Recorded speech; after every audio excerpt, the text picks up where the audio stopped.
आज दिनांक 9 ऑगस्ट 2024। आज नागपंचमी हा सण सर्वत्र साजरा केला जातो। पूर्ण भारतभर हा सण साजरा केला जातो। श्रावण महिन्यामध्ये प्रथम येणारा हा सण आहे। या नागपंचमी हा सण खूप आवडीने सर्वजण काय करतात साजरा करतात। खेडोपाडी तर बेंदूर हा सण झाल्यानंतर बायका काय करतात, नाचगाणं सुरू करतात। संध्याकाळचं काय करतात, सगळी कामं आटोपल्यानंतर खूप काय करतात फेर धरतात, गाणी म्हणतात। म्हणजे ही पूर्वापार आलेली काय आहे आपली नागपंचमी हा सण चालत आलेला आहे। आणि आज नागपंचमी सण आहे। ही नागपंचमी सण साजरा करण्यापाठीमागे काय कथा आहे हे आपल्या सर्वांना माहीत असणं फार गरजेचं आहे। कारण पूर्वीपासून म्हणजे कलियुग सुरू झाल्यापासून हे काय कलियुगाला सुरुवात झाल्यापासून या नागपंचमी हा सण साजरा केला जातो। कसा, त्याबद्दलची काय कथा आहे, त्या पाठीमागची काय कथा आहे हे आपण आज बघणार आहोत। आपल्याला माहिती आहे राजा प्रजापती होता आणि त्याला किती 84 मुली होत्या। आणि त्या 84 मुलीमधील 13 मुलींचा विवाह राजा प्रजापती कुणाबरोबर लावून देतात, तर ऋषी कश्यप। आता हे ऋषी कश्यप कोण, जे ब्रह्मा देवांचे जे मानसपुत्र होते, सप्त मानसपुत्र होते, त्यामधील कश्यप हे एक। आपल्याला माहिती आहे वशिष्ठ, अत्री, विश्वामित्र ही जे सप्त ऋषी होते त्यामधील कश्यप हे एक काय आहेत, मानसपुत्र होते ब्रह्मदेवांचे। आणि प्रजापती आपल्या 13 मुलींचा विवाह कश्यप ऋषींशी लावून देतात। म्हणून असं म्हटलं जातं की सृष्टी निर्माण करण्यामध्ये कश्यप ऋषींचा काय आहे, खूप मोठा हातभार आहे। आणि आपल्याला माहिती आहे देवी आदिती ही त्यातली, म्हणजे देवी आदिती, परत विनिता, कद्रू अशा मुलींची नावे होती। आणि त्या मुलींचा विवाह कश्यप ऋषींशी लावून दिलेला होता। आता आपल्याला माहिती आहे आदिती देवीपासून सर्व देव निर्माण झाले। आणि विनिता नावाची जी मुलगी होती, म्हणजे विनिता नावाची जी कश्यप ऋषींची पत्नी होती, तिच्यापासून गरुड व अरुण अशी 2 मुले काय झाली जन्माला आली। आता अरुण सूर्योदय म्हणजे सूर्याचा काय आहे तो, अरुण सूर्याकडे गेला। आणि गरुड तर आपल्याला माहीतच आहे श्री विष्णूंचं वाहन काय आहे गरुड। मग विनिताची अशी दोन्हीही मुलं काय देवतांच्या सेवेमध्ये निघून गेली। आणि जी कद्रू म्हणून होती, कश्यप ऋषींची जी पत्नी होती, तिने काय केलं अखंड नागांना जन्म दिला। म्हणजे सर्पांना काय दिला, आपल्या पोटी जन्म दिला। म्हणजे त्या कद्रूच्या पोटी काय सगळे सर्प जन्माला आले। आणि यामध्ये कद्रूच्या पोटी जे जन्माला आलेले त्यामध्येच वासुकी, शेषनाग असे जे अष्टनाग, आपण जे प्रसिद्ध अष्टनाग आहेत ते कुणाच्या पोटी जन्माला आले, कद्रू। म्हणजे कश्यप ऋषींची जी कद्रू नावाची पत्नी होती तिच्या पोटी काय आले जन्माला आले। आता एक दिवस काय झालं, कद्रू आणि विनिता तिथं थांबलेल्या होत्या, कुठं समुद्र मंथनाच्या तिथं होत्या। आणि समुद्र मंथनातून काय निघतो, एक अश्व निघालेला आपल्याला माहिती आहे। आणि तो अश्व निघाल्यानंतर विनिता काय म्हणते की नाही बाबा, तो अश्व काय आहे, पांढरा शुभ्र आहे। परंतु ती कद्रूला काय पटत नाही, ती काय म्हणते नाही, त्या अश्व पांढरा नसून त्याची शेपटी काय आहे, काळी आहे। म्हणजे काळी शेपटी नसून सुद्धा कद्रू काय करत होती मुद्दाम काय करत होती, विनिताला चिडवायसाठी। म्हणजे विनिताचं काय म्हणणं, तिला काय करायचं होतं, खोटं ठरवायचं होतं। म्हणून काय कद्रू काय म्हणायला की नाही, घोड्याचा जे शेपूट आहे ते काय आहे, काळ्या रंगाचं आहे। तू किती पण म्हण की घोडा पांढरा आहे, परंतु हा जो निघालेला घोडा आहे तो दिसायला खूप सुंदर आहे, सगळं आहे, परंतु तो पांढरा शुभ्र नाहीये असं कोण म्हणायचं, कद्रू म्हणायची। आणि विनिता काय म्हणायची, नाही मला तर हा पांढरा शुभ्र घोडा दिसतोय असं। म्हणजे असा दोघींमध्ये वाद जो सुरू होता। आणि मग त्या दोघी ठरवतात बघ ठीक आहे, आपण कुणाला तरी बोलवूया आणि काय करू, ते सिद्ध करूया की तू खरी का मी खरी. मग असं दोघींचं ठरतं आणि दोघे आपापल्या घरी जातात. त्यावेळेस कद्रू आपल्या मुलांना काय म्हणते हो. कद्रूची मुले कोण होते हो, सगळे सर्प म्हणजे नाग होते. आणि मग कद्रू आपल्या मुलांना सांगते की काय करा, की तुम्ही काय करा, त्या शेपटीला गुंडाळा घाला, जेणेकरून त्या घोड्याची शेपटी काय दिसेल, काळी दिसेल. तुम्ही सर्वजण काय करा, त्या शेपटीला गुंडाळा स्वतःला, आणि मग त्यामुळं घोड्याची शेपटी काय दिसेल, काळी दिसेल. आता काही मुलं तयार झाली आईच्या ह्या म्हणण्याला तयार झाली, परंतु काही मुले काय म्हणाली, आई हे काय आहे, हे सर्व खोटं आहे आणि आम्ही खोट्याच्या बाजूने काय राहणार नाही, उभा राहणार नाही. त्यावेळेस म्हणजे आईला नकार दिला. काही मुलांनी काय दिला व आईला नकार दिला. त्यावेळेस ऋषी, आता ती पत्नी कुणाची होती, कश्यप ऋषीची. तिच्याकडं पण काय होतं, खूप सामर्थ्य होतं. मग कद्रू काय करते, आपल्या मुलांना शाप देते की तुमचं काय होईल, अग्नीमध्ये तुम्ही भस्म होचाल, असं काय देते, शाप देते त्या मुलांना.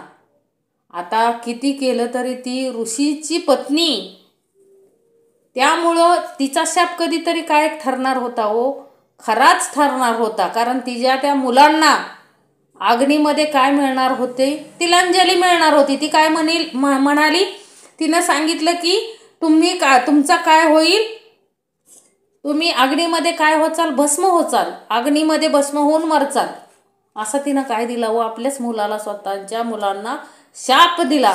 आता तो शाप हा खरा ठरणारच होता. एक दिवस आता शाप खरा ठरणारच होता, परंतु काय हो, प्रत्येक शापाला काय ठरलेले असते, वेळ ठरलेली असते. मग आता काय झालं, राजा परीक्षित, आपल्याला माहिती आहे राजा परीक्षित कोण होता हो. राजा परीक्षित अर्जुनाचा जो अर्जुनाचा पुत्र अभिमन्यू, त्याचा पुत्र कोण हो, परीक्षित. म्हणजे राजा परीक्षित पांडवांचा काय होता, नातू होता. आणि परीक्षित राजा हा काय हो, परीक्षित राजाकडे कोण आला, कलियुग आला. आणि कलियुग आल्यानंतर कलियुग काय म्हणाला हो परीक्षित राजाला, की मला अशी 5 स्थानं तुझ्याकडे मला काय दे, राहायला जागा दे. कारण काय हो, द्वापार युग काय होणार होतं, संपणार होतं आणि कलियुगाची काय झालेली, एंट्री झालेली. त्यावेळेस कलियुग काय म्हणाला, परीक्षित राजाला काय म्हणाला, की मला काय दे, राहायला जागा दे. त्यावेळेस परीक्षित राजाने 5 स्थाने कोणाला दिली, कलियुगाला दिली. आणि त्यातीलच एक सुवर्ण हे स्थान होतं. म्हणजे सुवर्णाला पण काय दिलती हो, कलियुगाला सुवर्णामध्ये पण थांबण्याची काय दिलती, परवानगी दिलेली. आणि आता सुवर्णामध्ये असल्या कारणानं राजा परीक्षित राजानं काय केलं, डोक्यावरती सुवर्णाचा मुकुट धारण केला. त्या क्षणी काय झालं, त्या क्षणी त्याची मती काय झाली, भ्रष्ट झाली. कलियुगासारखीच काय झाली, त्याची मती भ्रष्ट झाली. आणि मती भ्रष्ट झाल्या कारणाने त्याने तप करायला बसलेले जे कोण मुनी होते, म्हणजे तप करायला शमी ऋषी म्हणून बसलेले होते. आणि त्या शमी ऋषींच्या गळ्यामध्ये मेलेला काय टाकला हो, सर्प टाकला. आता हे त्या शमी ऋषींच्या मुलानं पाहिलं, शृंगी ऋषींनी, त्यांना एवढा राग आला. त्यांनी काय केलं हो, परीक्षित राजाला काय दिला, शाप दिला. काय शाप दिला, की तुझा 7व्या दिवशी, आजच्या दिवसापासून 7 दिवस झाले की तुझा काय होईल, सर्पदंशाने मृत्यू होईल. आपल्याला ती कथा माहित आहे. काय हो, परीक्षित राजाला माहित होतं की माझा मृत्यू 7 दिवसानंतर होणार आहे, परंतु तो स्वतःचा मृत्यू थांबवू शकला नाही. लक्षात घ्या. का हो, कारण एवढा तो नागांचं काय होतं, म्हणजे ऋषींच्या शापाचं एवढं काय होतं, प्राबल्य होतं. स्वतः म्हणजे सापासाठी असं कथा सांगितली जाते की बघा, की परीक्षित राजानं काय केलं, स्वतःला काचच्या भिंतींमध्ये काय केलेलं, कोंडून घेतले होतं. आता कुठून साप येईल? साप यायला काय ठेवलं नाही, छिद्रच ठेवलं नाही. आणि त्या काचेच्या महलामध्ये असताना परीक्षित राजाला काय हो, शेजारून बोरं विकणारा काय चालला होता, माणूस चाललेला. आणि परीक्षित राजाला काय, बोरं खाण्याची इच्छा झाली आणि त्यानं ती बोरं घेतली विकत. आणि त्या बोराच्या म्हणजे बोराच्या आतमध्ये आळे असते बघा. आणि मग त्या जसं बोराने एंट्री केली त्या काचेच्या महलामध्ये की त्या बोरामधून काय निघाली, व आळी निघाली. आणि त्या आळीचं रूपांतर कशामध्ये झालं, सर्पामध्ये झालं. आणि तो सर्प काय हो, परीक्षित राजाला चावला आणि परीक्षित राजाचा काय झाला, मृत्यू झाला. आता वडिलांच्या मृत्यूचा प्रतिशोध घेण्यासाठी परीक्षित राजाचा जो मुलगा होता जन्मेजय, याने वडिलांच्या मृत्यूचा काय हो, बदला घेण्याचं ठरवलं. आणि म्हणून त्यानं काय केलं हो, नागयज्ञ केला, म्हणजे सर्पयज्ञ केला. आणि सर्पयज्ञ केल्यामुळे अनेक साप काय हो व्हायला लागले, त्यामध्ये भस्म व्हायला लागले. त्या कुंडामध्ये येऊन काय व्हायला लागले, भस्म व्हायला लागले.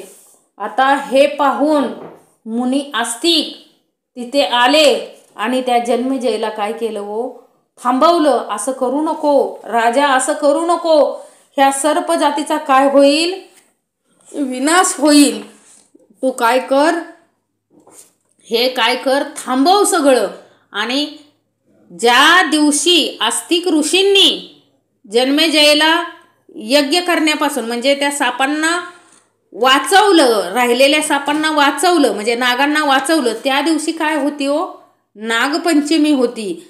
आणि त्यांनी काय केलं, आस्तिक ऋषींनी काय केलं, जे साप काही साप काय होत होते हो, जळत होते नाग.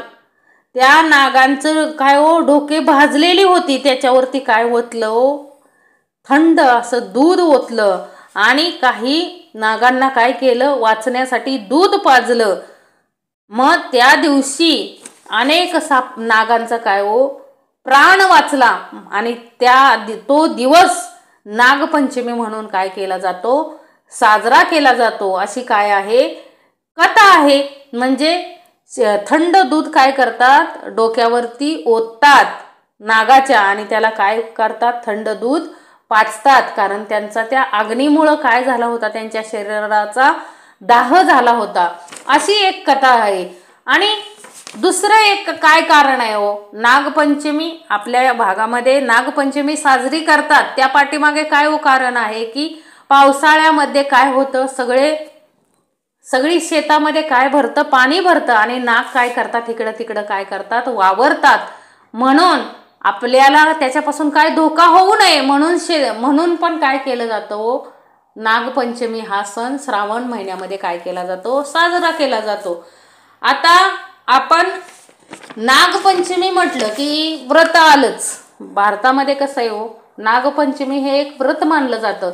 आता या व्रत आलं की त्या पाठीमागे काय येते, एखादी कथा येते. आता आपण पूर्वीची कथा ऐकली, परंतु ही व्रतकथा, नागपंचमी व्रतकथा काय आहे ते पाहूया आपण.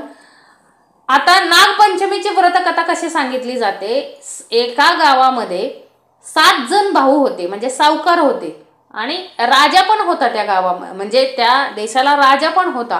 परंतु त्या गावामध्ये काय काय राहत होते हो, 7 जण भाऊ राहत होते. आणि 7 जणांची काय झालेली, लग्न झालेले होते. आणि त्या 7 भावांमध्ये शेवट नंबरचा जो 7 नंबरचा भाऊ होता, त्याची पत्नी खूप काय होती हो, सात्विक होती, सुशील होती. आणि परंतु तिला काय होतं, भाऊ नव्हता. तिला काय नव्हता, भाऊ नव्हता. आणि ती काय स्वभावाने खूप काय होती हो, चांगली होती, दयाळू होती. एक दिवस काय होतं, ह्या काय करतात,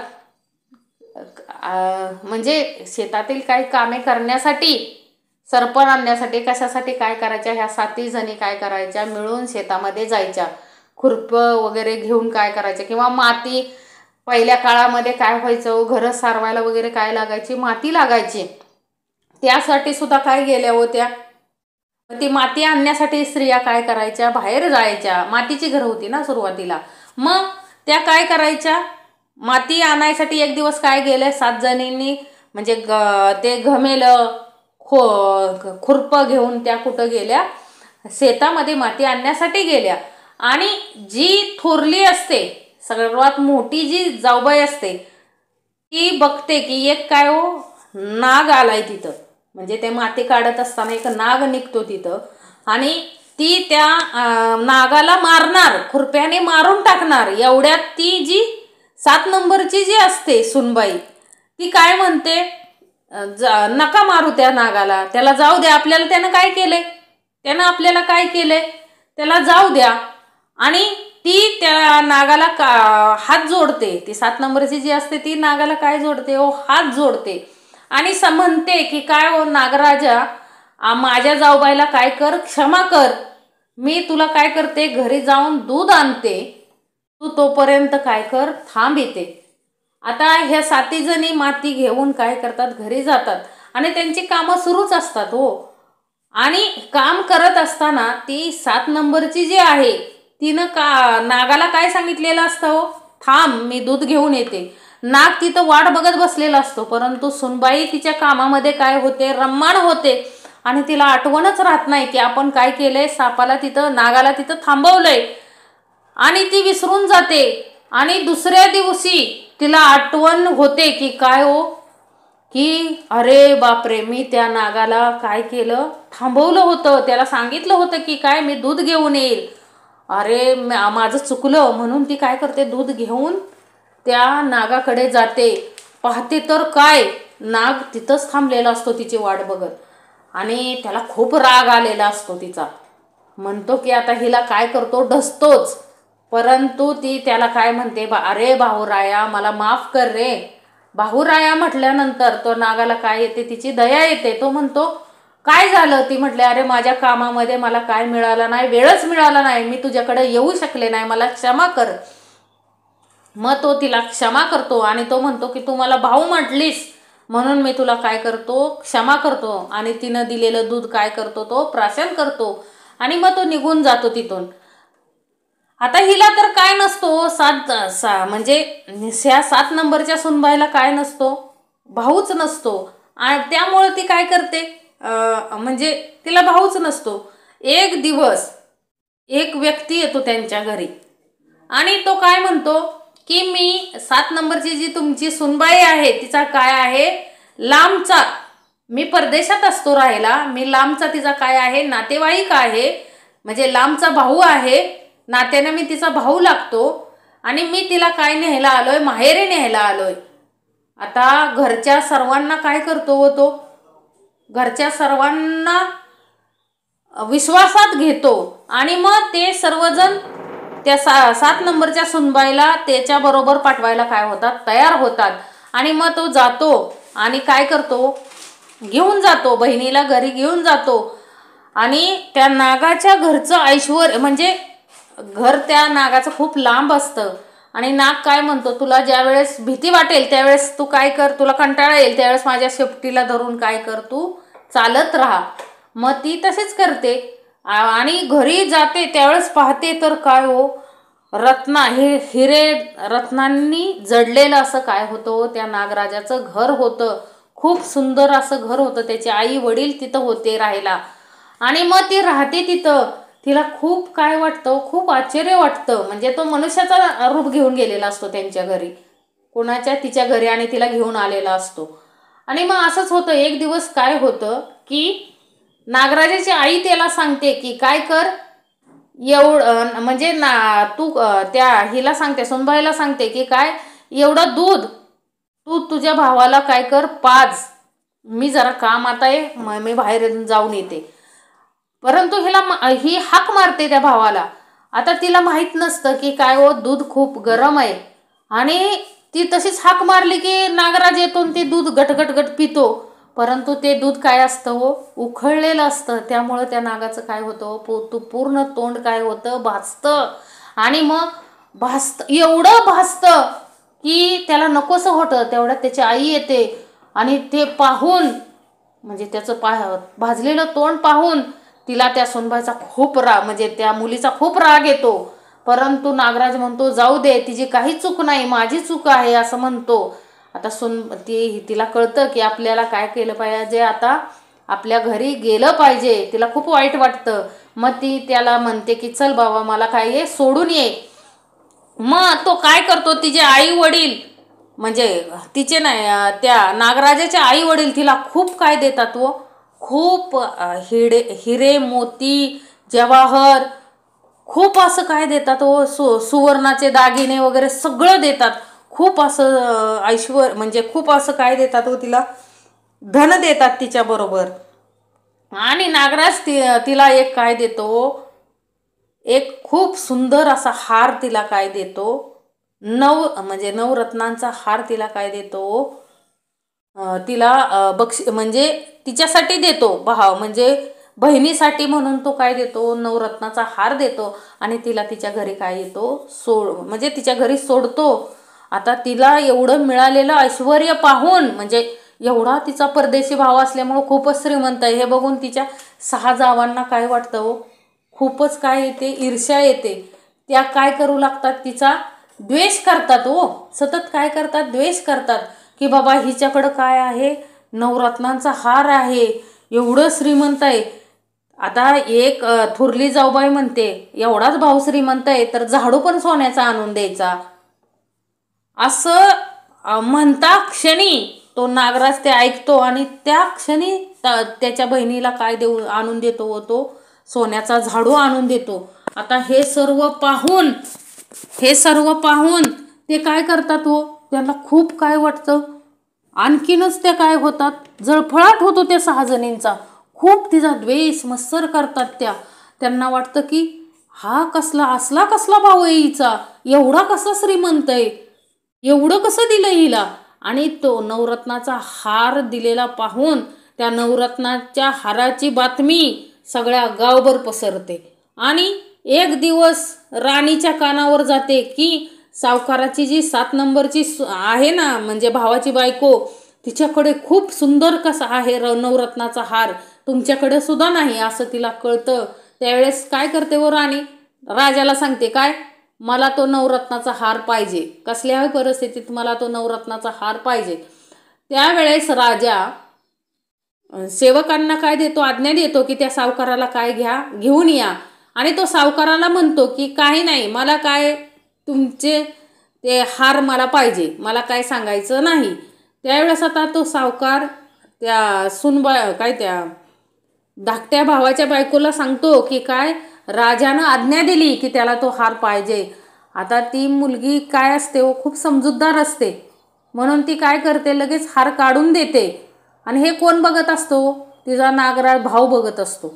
आणि मग काढून देते आणि सावकार तो हार घेऊन राजाला नेऊन देतात आणि राजा त्याच्या पत्नीला नेऊन देतो.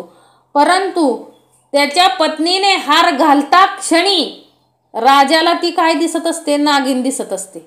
लक्षात घ्या, त्या हारामध्ये काय दिसत असते, म्हणजे ते हार घातला की राणी काय दिसते, नागिन दिसत असते.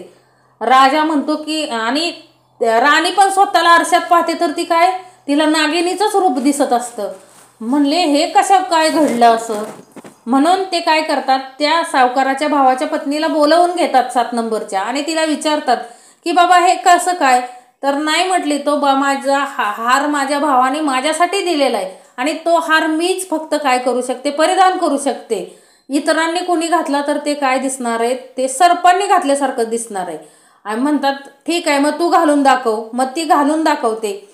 मग राजाला स्वतःची चूक काय करते, उमजते आणि तो म्हणतो की राजा राणीला काय म्हणजे चूक समजते आपली की नको बाबा, हिचा हा हार हिच्यासाठी आहे, म्हणले माफ कर. आणि तिलाच काय देतात व आणखीन काय देतात व धन देतात. राजा अजूनच बक्षीस म्हणून खूप काही धन दौलत देतात.